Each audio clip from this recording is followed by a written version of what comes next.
Ladies and gentlemen, good day and welcome to Apollo Hospitals Limited earnings conference call. As a reminder, all participant lines will be in the listen-only mode, and there will be an opportunity for you to ask questions after the presentation concludes. Should you need assistance during the conference call, please signal an operator by pressing star then zero on your touchtone phone. Please note that this conference is being recorded.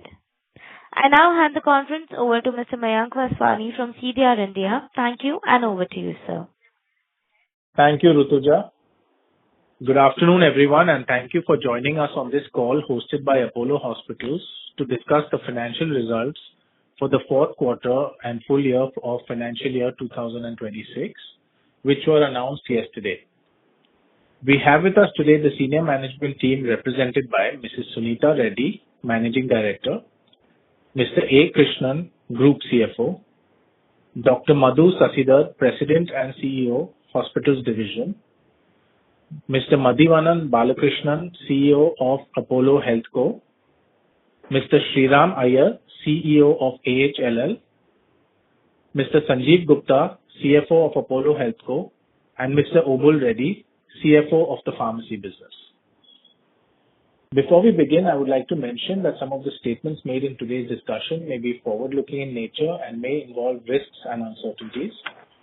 Please note the disclaimer mentioning these risks and uncertainties, which is on slide 2 of the investor presentation shared with all of you earlier. Documents relating to our financial performance have been circulated earlier, and these have also been posted on the corporate website. I would now like to turn the call over to Mrs. Sunita Reddy for her opening remarks. Thank you, and over to you, ma'am. Good afternoon, everyone, and thank you for joining us for today's earnings call.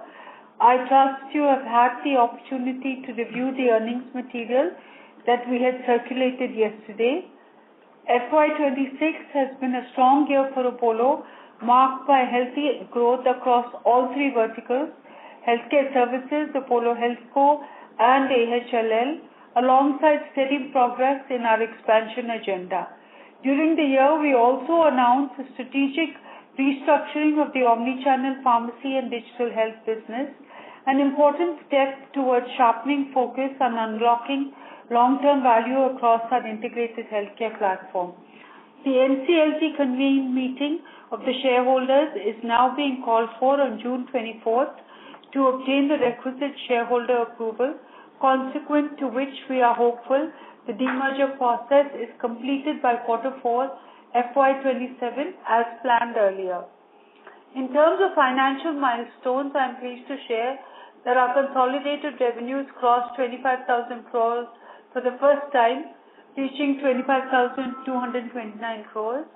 Apollo HealthCo also surpassed 10,000 crores in annual revenues for the first time, following a similar milestone achieved by our healthcare services business in FY25.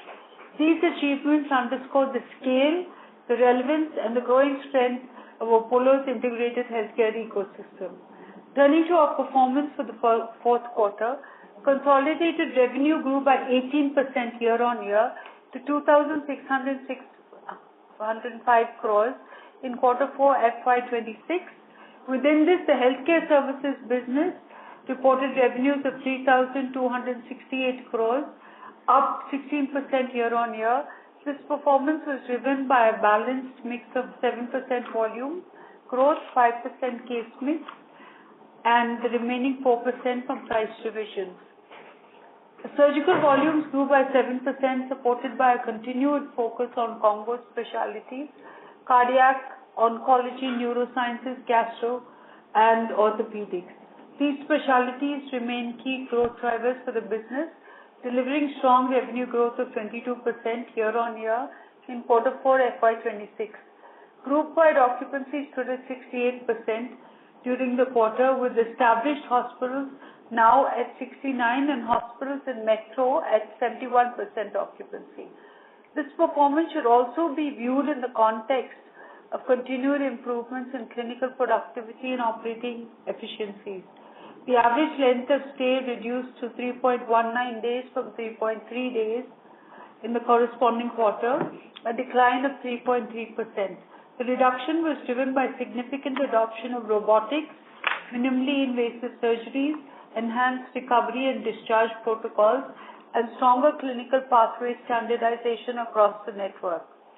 Importantly, the improvement in ALOS has been achieved while contributing to manage higher acuity and complex case mix, reflecting Apollo's alignment with global benchmarks in tertiary and quaternary care healthcare delivery, where shorter hospital stays are enabled through technology-led interventions, evidence care-based protocols, and superior post-operative outcomes. Insurance and self-pay patients continue to account for 83% of inpatient revenues in Q4 FY26. Insurance revenues grew by 21% year-on-year, while self-pay revenues registered a growth of 13%, reflecting sustained demand across both segments. Average revenue per patient stood at 1,87,208 rupees in Q4 FY26, an increase of 9% year-on-year, driven by an improvement in underlying clinical mix. Within the healthcare services business, we delivered an ROC of 25.4% for the year, supported by balanced performance across our network spanning Metro, Tier 1 and Tier 2. Apollo HealthCo reported revenues of 2,848 crores in Q4 FY26, representing a strong year-on-year growth of 20%. Revenues from Apollo Health and Lifestyle grew 24% to 489 crores. Consolidated EBITDA for the quarter stood at 1,011 crores, registering a robust growth of 31% year-on-year. Within this, healthcare services EBITDA was at 781 crores, reflecting a 14% growth, while margins remained strong at 23.9%.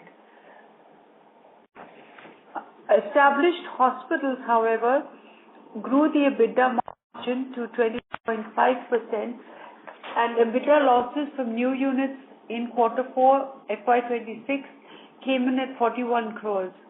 Within the Apollo HealthCo, the pharmacy distribution business reported EBITDA of 195 crores, an increase of 20% year-on-year.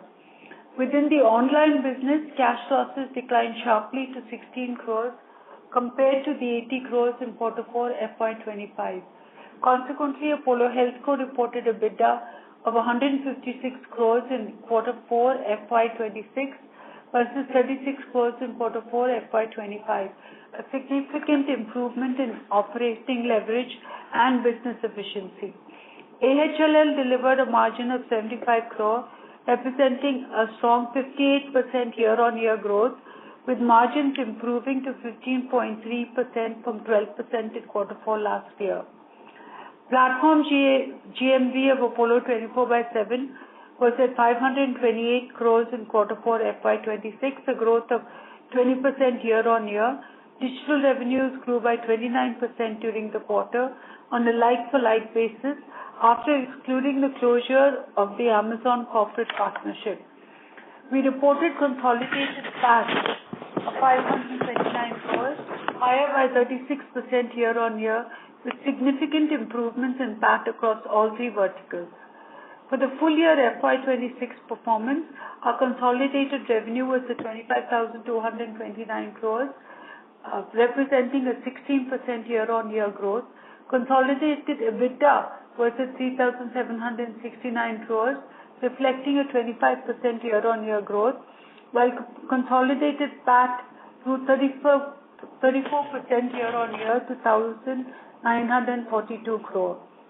This strong performance for FY26 is despite the lower seasonal medical admission alongside moderation in international patient volumes, particularly from Bangladesh. The performance reinforces our ability to sustain growth momentum while maintaining financial discipline and operating efficiency.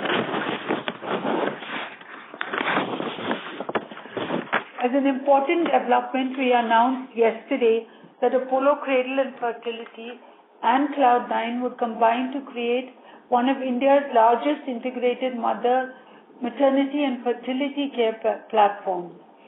AHLL's mother and child fertility business are valued at 1,550 crores through a combination of cash and 9.9% equity stake in the combined entity.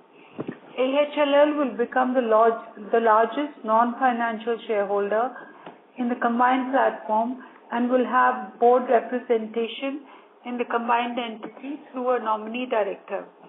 Revenue of the cradle and fertility verticals was at 450 crores in FY26 with an IGAP EBITDA of 45 crores. The transaction has therefore been concluded at a multiple of 35 times EBITDA. Spectra and the other assets of AHLL are not part of this transaction and will continue to remain in Apollo Health and Lifestyle. This collaboration will accelerate access to premium maternity, fertility, neonatal, and pediatric care while raising the bar on outcomes, experience, and continuity of care. Apollo will bring its deep experience in this space to the combined entity to contribute to its growth. Apollo remains deeply committed to expanding end-to-end women and child healthcare platform, from prevention to high-risk pregnancy, neonatal intensive care, pediatrics, and lifelong wellness through its own integrated healthcare ecosystem across geographies.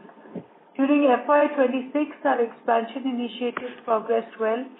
We operationalized 4 new hospitals, Apollo Athena in NCR, Pune Financial District in Hyderabad, and Narendrapur in Kolkata, with a combined potential operational capacity of 855 beds, which we are commissioning in a phased way, with 185 beds now operationalized, the remaining 670 beds planned over the next 12 months. As these hospitals continue to ramp up operations and scale specialties and clinical programs, we are also poised to commission 2 more hospitals, one in Sarjapur and the other in Gurgaon, in the next 2 quarters. In total, these additions are approximately 1,400 operating beds, all in key metro markets. This will position us strongly as we move into FY27, and later they represent nearly 25% capacity addition in these markets. Alongside capacity expansion, we continue to deepen our clinical leadership through investments in high acuity specialties, oncology, robotics, and advanced care pathways. Consumer engagement and technology adoption across physical and digital formats has also continued to improve, with increasing integration across hospitals, pharmacies, diagnostics, and digital platforms, reinforcing the strength of the One Apollo ecosystem. On this note, I would like to hand it over to Krishnan, our CFO, Dr. Madhu Shashidhar, CEO of the hospitals, Madhivandan, CEO of Apollo Healthco, Obul Reddy and Sanjeev from Apollo Healthco, and Sriram Iyer from Apollo Health and Lifestyle. Thank you.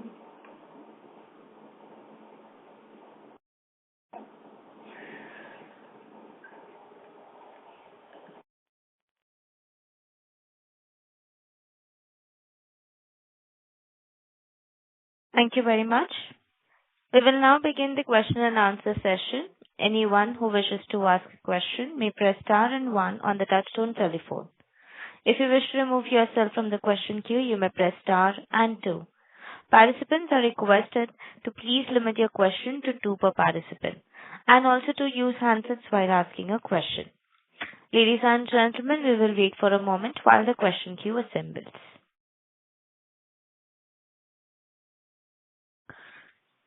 This first question is from the line of Binay Singh from Morgan Stanley. Please go ahead. Hi team, congrats on good set of numbers. My first question is just a 2 points. Sorry to interrupt you, Mr. Singh. May I request you to please speak a little bit louder? Hi team, thanks for the opportunity. My 2 questions are, firstly, on the hospital losses that we had talked about, 150 crore. If you could update us on, are we tracking on to that number, which is the quarter where we see the most hit?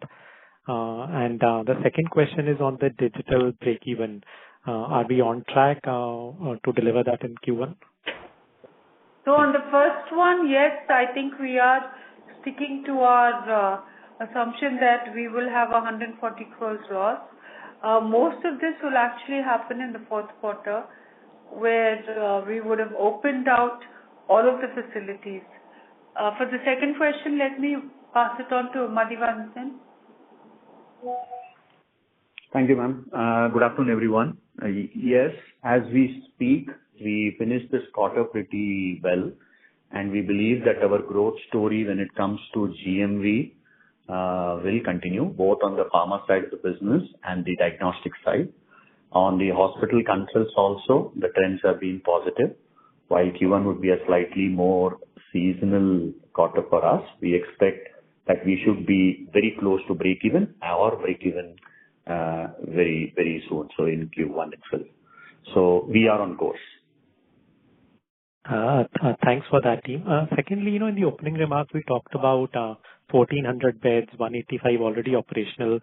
Could you give us a little bit of a roadmap that by mid of this year, by end of this year, how many beds will start adding to the revenue bit?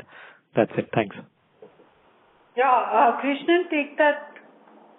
So, Binay, as we speak, that this will be ramped up over the next 12 to 18 months, as we have said. It would be, as of now, it's 185. We are hoping that by mid of this year, we will at least get this to 500-600 beds before we even start Gurugram, and which will then be a higher number. So the way you should look at it is because Gurugram will start more towards the end of Q2, and the hospital in Bangalore will actually start in Q1 as well. So we will be operationalizing most of this in the next 12 to 18 months, as we have said. By mid of next year, think of it as at least around 500-600 beds operationalized. Thanks, team. I'll come back in the queue. Thanks. Thank you. The next question is from the line of Neha Manpuria from BOFA Securities. Please go ahead. Yeah, thanks for taking my question. My first question is on the hospital growth. The established hospital growth, has improved to about 13-14% if I were to strip off the new hospitals. Should we assume that this growth improves given that we had, low seasonality, the Bangladesh impact, in FY26? And post the margin expansion that we've seen in the established hospitals, is there scope for more improvement from the 25.5% that we have done in the last 2 quarters? Yes, I think for the established hospital, so let me just come in terms of seasonality, there was a little bit of seasonality, but moving on to the next quarter, you will see an increase in occupancy. And in terms of, I think just moving forward, there will be an improvement in established hospitals margin. This will come from higher utilization, asset utilization, as well as some cost reduction. Madhu, you can add to that. Thank you, Ms. Sunita. So, as Ms. Sunita has indicated, the lack of dependence on seasonality is the fact that a lot of this growth has come from our investments in clinical program building and recruitment. And this has been geographically across the board, so every one of our broad markets has performed very well. And it has been a very strong performance, especially in our Tamil Nadu market for Chennai and the rest of Tamil Nadu. As an example of the high complexity work and the program building that we have done, in the fourth quarter, cardiac sciences grew by 19%, and so did orthopedics by almost 20%, 19.9%. So I think this is a strong flywheel. It gives us momentum, and these are not one-offs or seasonal. We also had some improvement in Bangladesh revenue compared to last year, as well as some diversified income from some new markets in Africa as well as in Asia. I think to your question regarding EBITDA, the strong performance in Tamil Nadu is very, very helpful. Those are hospitals with very strong performance when it comes to EBITDA. While we have improved EBITDA margins in our established hospitals, we think there is scope for continued improvement. We have improved our operating leverage, especially when it comes to some of the big cost heads.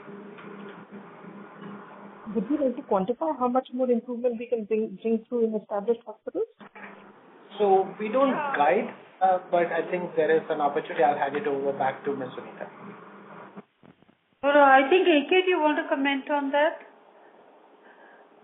So we have been saying that at least 100 to 125 crores impact is further possible, and that is going to be something that we are working on both costs as well as operating leverage. So we think that the margins can sustainably get to as of now, if you look at the Q4 margins, it is at 25.5, and we are hoping that we should be able to sustain that for the year. Understood, sir. That's very helpful. My second question is on Healthco. So we exited, I think, FY26 margins are at 4.3%, and I see the slide now mentions 6.5 to 7% as the exit margin for 27. Other than the digital, breaking even and possibly having positive EBITDA, could you just help us understand, how we get to that? I mean, what would be the key drivers to get to the 6.5-7% margin for fourth quarter? Thank you. Sanjeev, you want to? Sanjeev will take that. Yeah. Yeah. Thanks, Madhi. Good afternoon, everyone. So I think this is what we have been, discussing last couple of earnings call. We have a growth potential in private label coming out of the store front, which is the Apolo Pharmacy store. So we strongly believe that further headroom is available on the private label, and that would be a bit accretive. Similarly, in the on the expenses side, also you would see that digital also has started coming down on the losses. We continue to believe that Q1 we would be very close to the breaking even. And apart from this, the growth itself would accrue, would provide a decent, flow through to till EBITDA. So we strongly believe that all these things put together and various other initiatives to increase sales and other things, should help us to achieve what we have, been guiding the streets in the last 2-3 quarters. So Sanjeev sir, out of the 250 basis points margin improvement that we are expecting, bulk of it would be from the digital losses, and the rest would be private label and climate cost, the integrated cost coming down. That's a fair assumption? That's a fair assumption. Thank you. Okay. Sorry to interrupt you, Ms. Manpuria. May we request you to please rejoin the queue? Thank you. The next question is from the line of Kunal Dhamesha from Macquarie. Please go ahead. Hi, good afternoon, and thank you for the opportunity. First one on the hospital business. So we continue to guide around 140 crore drag from the new hospital, and we are also suggesting that the drag is like the most in this quarter, with almost 41 crore. So if most of the operating expenses are already there in our number, then what is keeping us from commissioning the rest of the 670 beds? And why are we kind of waiting till the next 12 to 18 months? No, so 2 points. I think it's important that, we're not saying that this 40 crores is the maximum. Please let's appreciate that the peak can go up a bit, especially in Q2, etc. And then it can come down, and then Gurugram will also get open. So we are guided for the full year at 150 crores. After all, we'll have to see how each of the hospitals ramp up, and we are quite aligned to that. The fact that for the full year we should still be around that 150 crore number, but the peak in a quarter can go up, and we will operationalize some of these as we see ramp up. Some of these have only been soft commission. Let's appreciate that while we have done 185 beds, barring Pune, which is 75 beds, which we have already commissioned, Calcutta has just got soft commission. It's going to be fully commissioned in Q1. The Hyderabad was only recently commissioned, and so is Delhi just around a quarter back. So we will have to wait for some of them to commission fully, because these are all pre-operative costs that you're also seeing, and the business will ramp up over the next Q1 and Q2 period. Sure, thank you for that. And the second question for ma'am on the deal that we have announced for Apollo Cradle. My understanding was that we were doing quite well, given that in this format we had presence in our key market. So beyond, let's say, merging and achieving the number one scale, what do you see in this deal? Is it the valuation that we are getting? Was it non-core for us? We didn't see a lot of value. How have we looked at this? I think it's a combination of factors. One is the valuation, which is clearly key. To get a valuation of 1,500 for an EBITDA at a multiple of 35 in this market is something that you cannot ignore. second, the format that fits Apolo is the deeply integrated mother and child platform, which we will continue to grow in key markets. That is the format that we will grow. And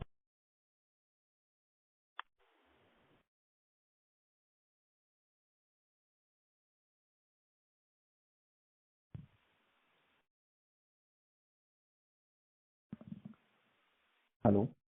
Ma'am, you may please go ahead. third point. Hello? Yes, please go ahead, ma'am. Ma'am, we lost you at the format thing.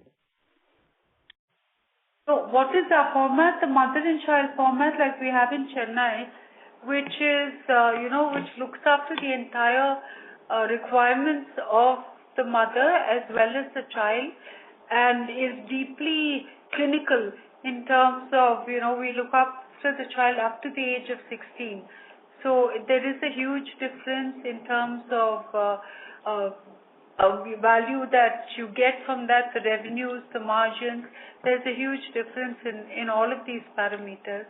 So we will continue with that approach to mother and child. The third is that, of course, that cash that we get, 750 crores, will be deployed in primary care. We have already built out a primary care platform that has clinics and diagnostics. But we believe that we have to be leaders in this platform, because this will be the funnel to Apollo, and it will look after patients who are currently not in our system and who are not very sick. So it is part of our strategy for preventive, for looking after all the requirements of all of our customers. And just lastly, ma'am, if will our clinics will still continue to carry Apollo brand name, or their brand name will change? Yes. So the clinics, everything else is Apollo brand name. Only the cradle will carry that for 1 year, and then it will become Cloud9. Okay. Sure, I have more question. I'll join back. So as to be on the same page, the AHLL business, as you know, is an 1865 crores revenue business for this year. 450 crores is the cradle number that has got cradle plus fertility number out of this 1865 crores. This is what has got transferred and combined into Cloud9. So it's only the cradle and IVF business. All others continue. We are going to be doubly focusing on Apollo primary care and diagnostics, as well as other specialty cares, as Ms. Sunita already said, which is the Spectra, dialysis and the others. Thank you. The next question is from the line of Shyam Srinivasan from Goldman Sachs. Please go ahead. Thank you for taking my question, Karan here. First question is with respect to the pharmacy business. Is it fair to assume that, I think we've mentioned this, but just double checking, the private label contribution going up is the primary or the sole reason why our offline pharmacy margins have been as strong? That's one. And the second subpart would be for the Apollo 24/7 reported break-even, right? While cash break-even, we are on track. Any color on reported break-even timelines will be helpful. Yeah.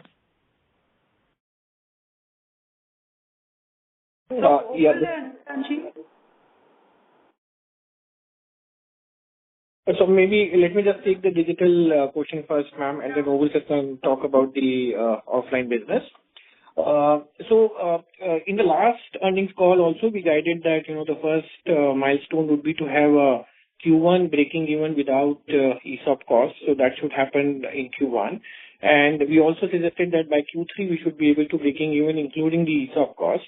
That's the second milestone we're looking at it. And from there upon, the journey is to make sure that, we increase our EBITDA, in absolute terms, quarter on quarter. So I think with that in mind, I think we should wait for these two milestones to hit first, and then thereupon we can further discuss about to what an extent, digital business will add on to the absolute EBITDA on the AHL. Yeah. The pharmacy offline business, as we have been seeing continuously margin expansion driven by the higher private label, and we are also working on the entire spectrum of purchase level margins and cost management, and we could see that improvement continues going forward. Okay. And also, where does this settle? What could the normalized or the more steady state margin look like? Like, is it 8%? Is it 9, 10%? Any color there? At a more matured stage with high level of private label, we could see somewhere between 8 and 9. Okay, got it. And do we have any GLP-1 related benefit in our pharmacy business or any? We are working on some 2-3 focus areas, and that will be one area to work now. We have some specific focus on those areas. We will update you later. Okay, got it. Helpful. Thank you. Thank you. The next question is from the line of Bansi Desai from JP Morgan. Please go ahead. Yeah, hi. Thanks for the opportunity. So, firstly, just reconfirming, in terms of beds that will get commissioned, over the next 2 years, should we assume most of the 1,400 beds which are yet to get operationalized, all of those will get operationalized by fiscal 28?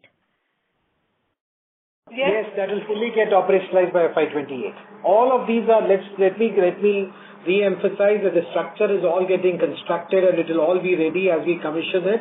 Some of them, other than the phase 2 of Pune where the construction is on, all of these construction will also be ready by Q2 or beginning Q3 of this coming fiscal. So there is no reason for us to not open all these up by FY28. And therefore, if one has to think about losses, fair to assume then, by fiscal 28, your cumulative losses, or you could actually see break even or probably, much lower number of loss? Yeah, at least a break even to begin with by FY28. All right. And then secondly, when I look at AHLL performance, obviously it has been very, very strong. So within that, diagnostics particularly has done very well. So if you could, tell us what has driven this very strong growth and, is this sustainable? And secondly, also on margins of, AHLL. So 15% margins that we've seen, it's a very strong up move. So, any one-off element here or is this the new base? Sriram?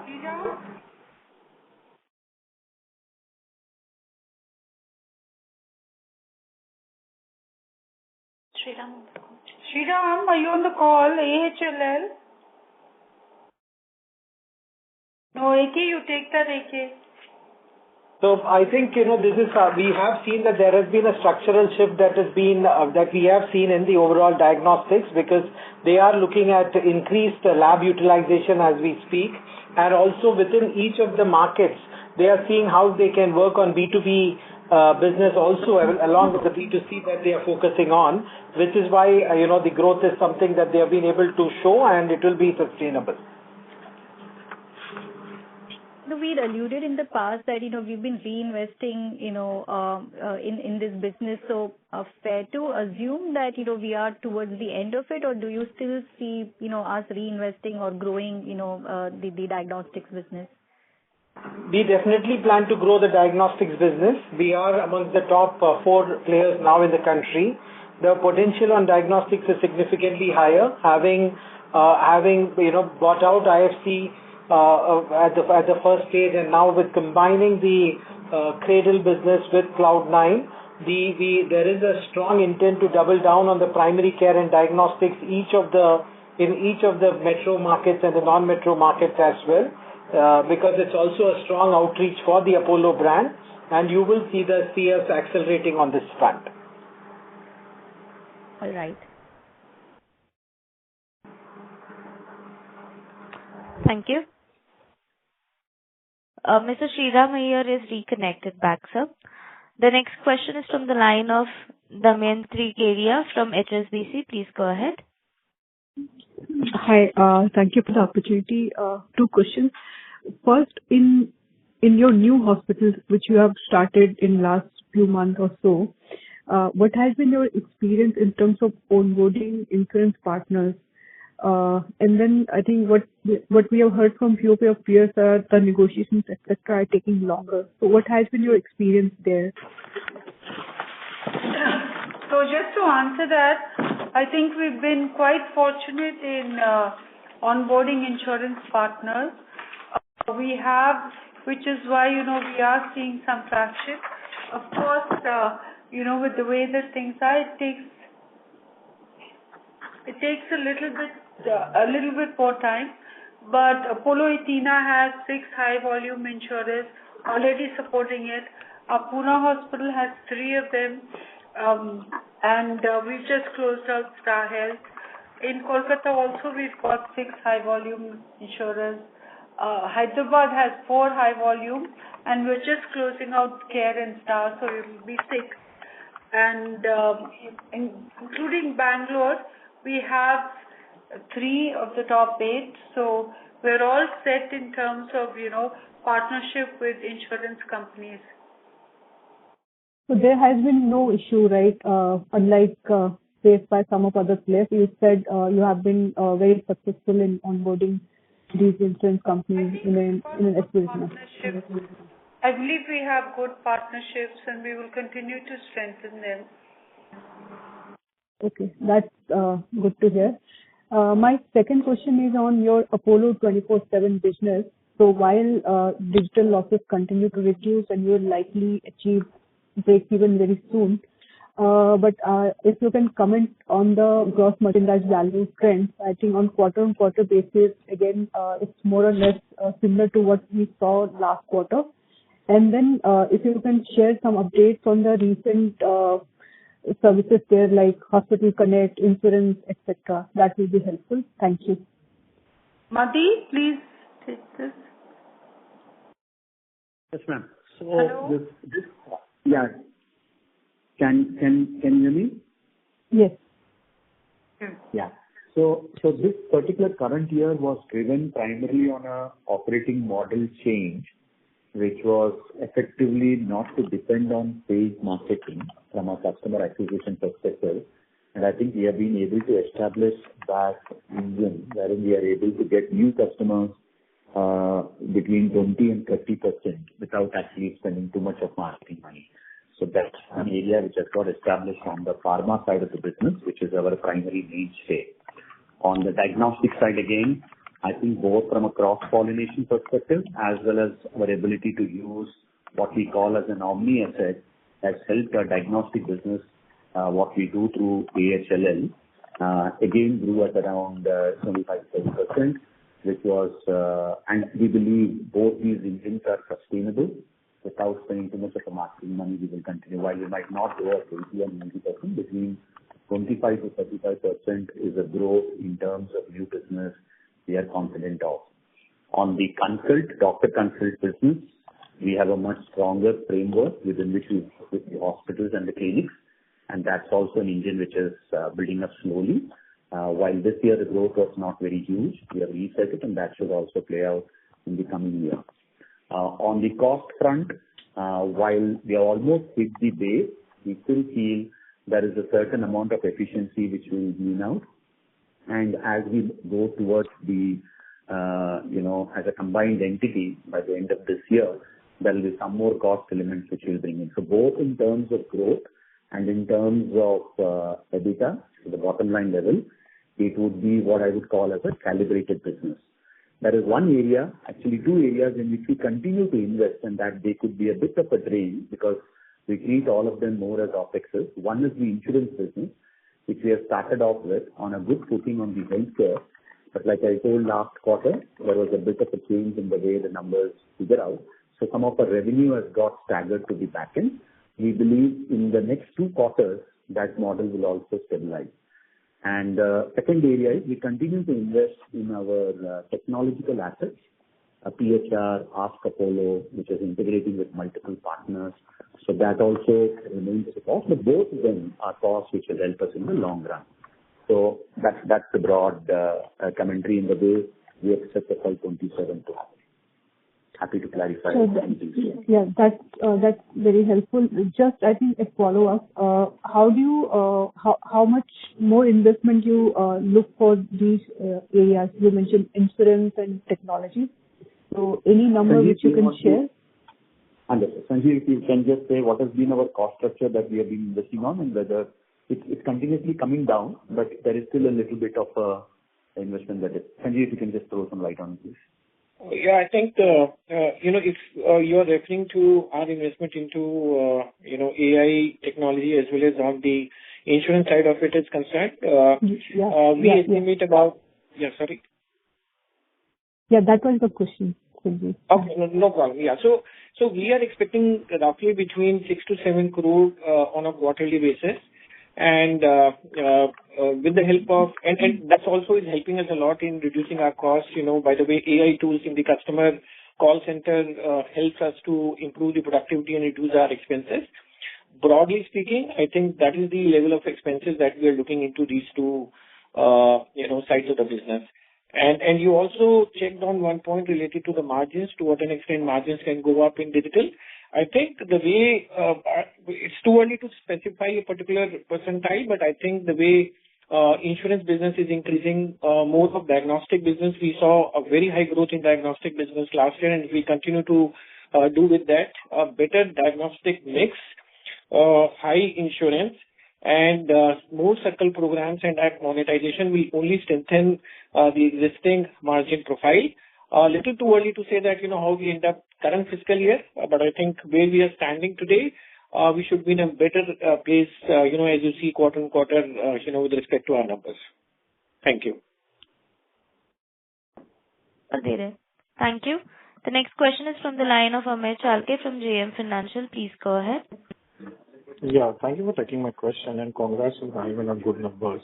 The first question I have on Tamil Nadu region, this quarter, also for full year, it has performed well.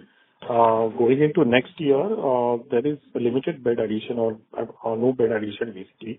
So occupancy is already at 68% for the region, plus the volume growth for this year has been pretty tepid. So that average revenue per patient will remain the sole growth driver for this region going ahead. Is there a scope for the asset mix, case mix to improve? So Madhu, let me take this first. In terms of headroom for growth, there is definitely an additional 6 to 7% headroom for growth in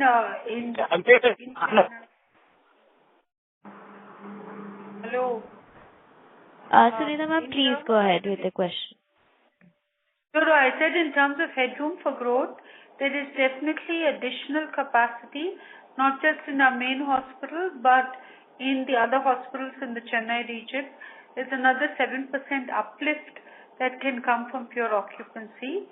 With regard to case intensity and improving ARPP, we will continue to focus on that. We have very high-end clinicians and probably, the finest technology in the world in this region. So you could see an improvement in ARPP and case mix.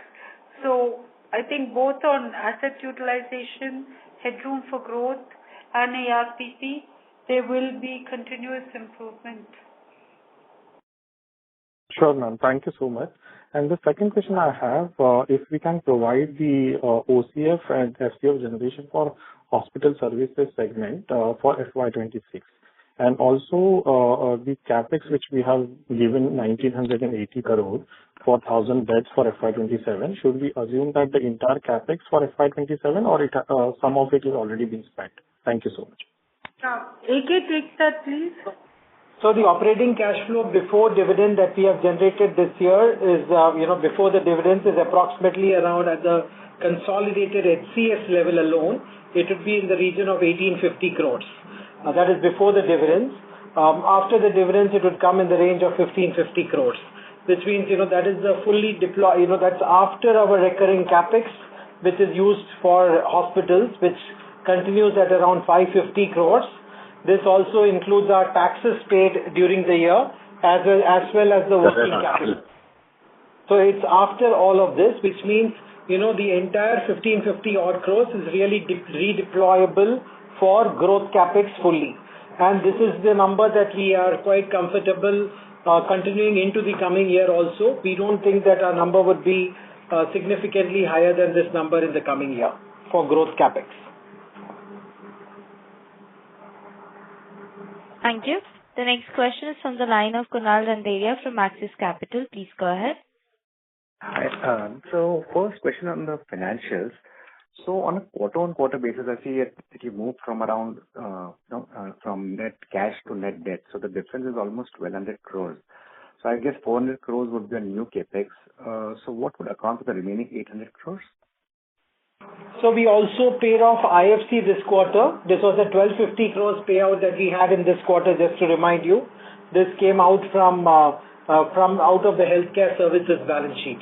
So we did pay 1250 to buy out IFC at AHLL, just to remind you. So that was one of the reasons for the spike in this quarter. Otherwise, now it will get normalized to the projects.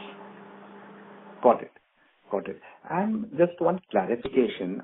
So you said you will break even in FY28 on the new beds that have been commissioned. So but the remaining 670 beds will be spread over a period of 18 months. So I'm just wondering when 855 more beds will be commissioned or could be commissioned, sometime in the next couple of years. So just want to, understand the assumptions, behind this.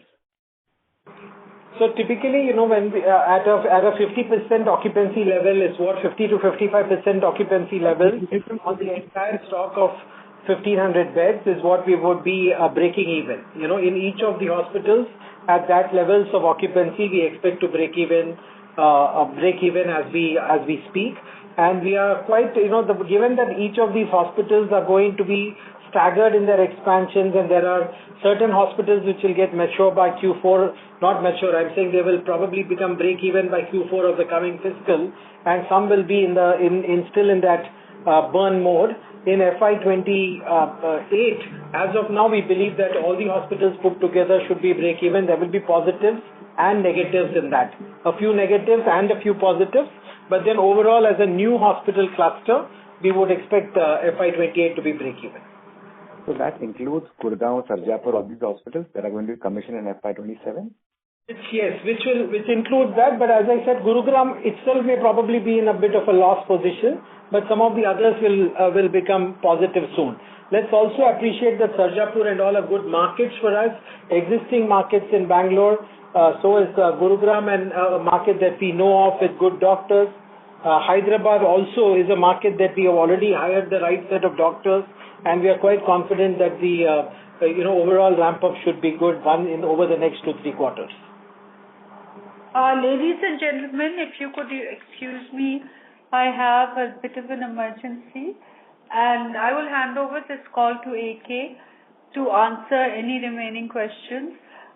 We commit to stay connected with you. Feel free to reach us either by email or Zoom, but the team remains committed to answering all of your questions. Thank you for your patience, and I look forward to our next call. AK, I'm handing it over to you. Sure, we will take it forward. Thank you so much. Operator, carry on, please. Thank you very much. We'll move to the next question, which is from the line of Kunal Dhamesha from Macquarie. Please go ahead. Hi, thank you for the follow-up. AK sir, can you kind of consolidate all the outlook that we have provided business segment-wise for FY27 in terms of revenue growth and profitability? That will be offline, because clearly each of the businesses are on different growth rates. As we said, at least at the highest level, we have said that the hospitals businesses, we should look at a mid-teen growth into FY27. We have shown a good quarter in, and into the coming year, you should see a gradual acceleration of the revenue with all the new hospitals contributing, as we said. We have guided that the overall healthcare services margin should still improve from the current levels by at least 100 basis points into next year, which is the established units. We have guided you that 150 crores is what we would for now look at for the overall hospitals business next year as the EBITDA loss. And, AHLL, we are continuing on the growth momentum, and Apollo Healthco, we have already given an overall guidance on the pro forma basis, which, Madhi can reaffirm that, we have said that in the pro forma basis, which we have seen the 19,000 crores of revenue for the pro forma basis, including distribution, we have said that we would be getting to a 25,000 crores run rate by Q4 of FY27 with a 6.5 to 7% EBITDA margin. And Madhi, you can confirm that as well. Yes, I think we'll reconfirm that. We are very much on the task. Like last year, we grew between 19.5%, reasonably confident of growing at 21. And with the integrated, so on the top line bit, we are on course to be going towards 25,000, whether it be opening new outlets in our distribution side, some of our new stores maturing up, so the trend is visible. But I think the biggest lift will come the moment the digital business breaks even and then starts contributing to the EBITDA story. Because if you have to look at the cost structure, that is something which is reasonably, and this growth should be able to sustain that. So we would be sort of reconfirming that we are on course on the pro forma side that we have published. And so a follow-up, can you update us on the timeline for this entire transaction on AHL and when will the new company will come into existence and when will the separation or the demerger will happen? So as we said already that, the shareholders is scheduled for June 24th, where we should be, which is the NCLT convened process, where once we get the shareholder approval of AHEL, we would go back to NCLT, and then the NCLT process should take it to some 3-4 months to close. And hopefully by end of Q4 FY27, end of December or early Q4 FY27 is when Apollo HealthTech should get demerged and listed. That's the plan. And that company, when it gets listed, you should be in a position to see that 25,000 crores of revenue by that quarter. Annualized revenue. Thank you. The next question is from the line of Lavanya from UBS Securities. Please go ahead. Lavanya, please go ahead with your question. The line is unmuted. Sorry, could you hear me now? Yes, we can. Please go ahead. Yeah. So thank you for the opportunity. So just a clarification on 24/7, when you mentioned Q1, Q2 reported profit, including and excluding ESOP, what is the run rate of ESOP expense that we are looking at for next 1 year? I'll give the answer. So, roughly in the range of about 50 crore is what we're looking at the overall ESOP cost for the current fiscal year. You might experience about 22-23 crores for Q1, but after that we'll start tapering down. Overall for the year should be in the range of about 50 crores. Thank you. Okay, got that. So sorry if I missed, but I just wanted to check on this Cloud9 transaction. When are we expecting it to be completed, and in terms of reporting, when should it be reflective in our AHLL numbers?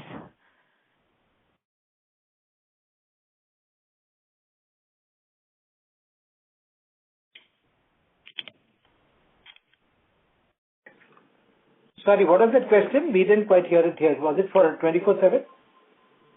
So it was for AHLL and the Cloud9 transaction.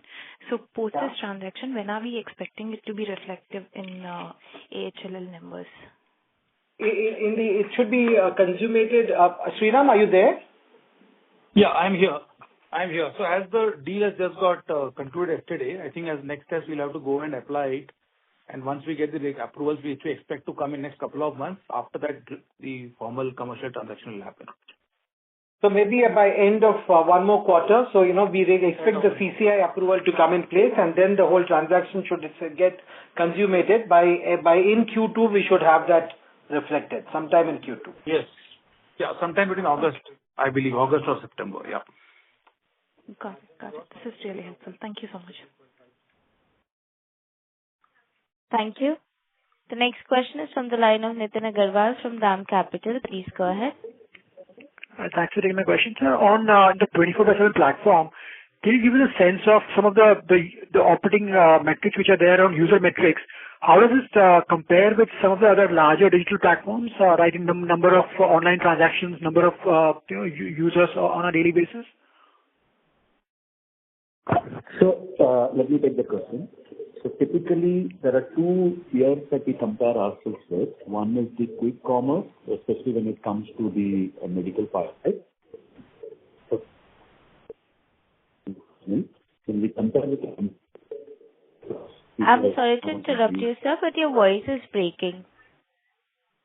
Can you hear me now better? Yes, please go ahead. Okay. No, so the most important thing that we look at is the new customers that we are acquiring on a month-on basis, and we compare it with our peers like Tata 1mg and Pharmacy. And again, like I told you earlier, what is important is not just the growth which is coming to new customers, but at the CAC at which we are acquiring it. We are in a good position. We are able to do around 200,000 to 220,000 on a month-on-month basis. We expect this number to go up as we are building some very strong synergies with our 7,500 outlets, both in terms of originating the customer as well as building the proposition of delivery. The second big, so first is the number of customers that. The second big thing is our ability to deliver at least 90% of our orders in the same day. We follow two metrics, one which is called the same day delivery, which is 90%, and Insta delivery, which runs between 19 minutes to, let's say, an hour. That's another metric. We try to bring it down. We try to target bringing it in the range of around 50 to 55%. All this needs to happen with a cost of delivery on a constant downward trend. Again, we are reasonably on par with some of the peers. It's been showing a downward trend, and that's our unit economics as becoming more and more positive. The final thing that we usually track is also the number of markets in which we have been able to provide our Insta business. Suffice it to say, the 30% growth that we have been establishing is primarily coming from our top 5 markets. So the top 6 metros minus Mumbai. So these are the numbers. Once this model gets established, we have enough potential to roll it out into new markets and then play it out as we go along. In all this, unlike growth at any cost, we are very much focused on a sustainable model wherein we will be able to justify. So these are some of the broad metrics that we look at. Our AOV, which is average order value, etc., are on par with the industry, sometimes even better, given the fact that a big base of our customers is chronic customers. Yeah. I'll stop here. There are enough other metrics which we track, but these are the ones which would be fair and to give a directional position. And just to sort of build on that, on the daily consultation that you talked about of 15,000 or thereabouts, how has this number trended, and how do you see this playing out? And how big a funnel is it for your medicine orders and sample collections? That's what I was highlighting. So two things. One, the digital consult has been where we compare ourselves with people like Tractor. That business has been growing at a reasonable speed, say around 15-20% growth. I think the bigger story will play out as we go along for the physical appointments that we help facilitate for our hospitals and clinics. That number has started showing some very positive trend in the last 1 to 2 months. We expect that engine to drive further.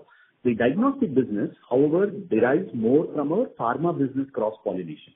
So people who are already very core customers of ours from the pharma business, we try to track them on the basis of the cross-pollination between pharma and digital. And both on the Omni side, which is both digital and offline, that number is also showing a trajectory. So in fact, last year, we had a very big jump. We expect a similar jump along with AHLL to build that agenda as we go along.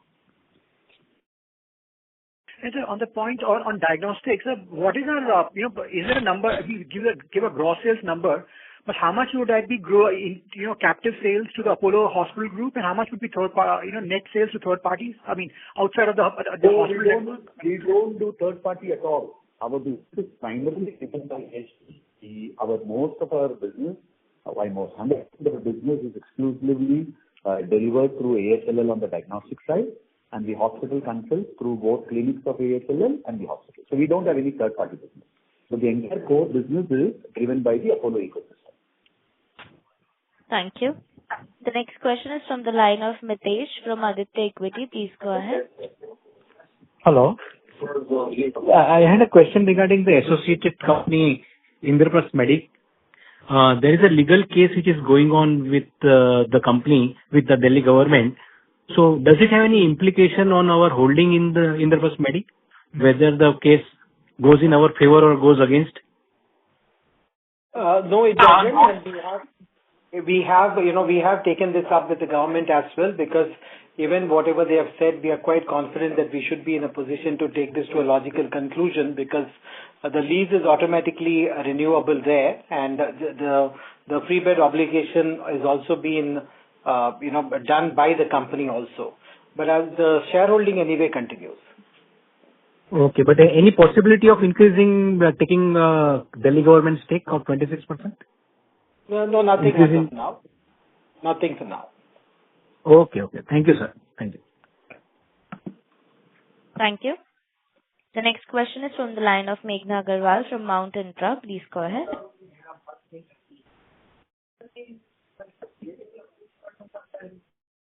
Ms. Agarwal, please go ahead with the question. Your line is unmuted. Hello. Hi, good afternoon. Hello. Yes, please go ahead, ma'am. Yeah, all my questions are answered. Thank you. Thank you. Ladies and gentlemen, as this was the last question for today, I now hand the conference over to management for closing comments. Thank you so much, everyone, for the call. As we commence FY27, we believe we are entering the next phase of growth with very strong fundamentals across all the three lines of businesses, a visible expansion pipeline, and continued progress in clinical excellence, technology, and digital health. Our focus remains on keeping the consumer at the center, delivering superior clinical outcomes, improving access to quality healthcare across formats, and creating sustainable long-term value for all stakeholders. If you have any questions, please reach out to us, and we are happy to answer any of them. Thank you again. Thank you. Ladies and gentlemen, on behalf of Apollo Hospitals Limited, that concludes this conference. Thank you for joining us, and you may now disconnect your lines.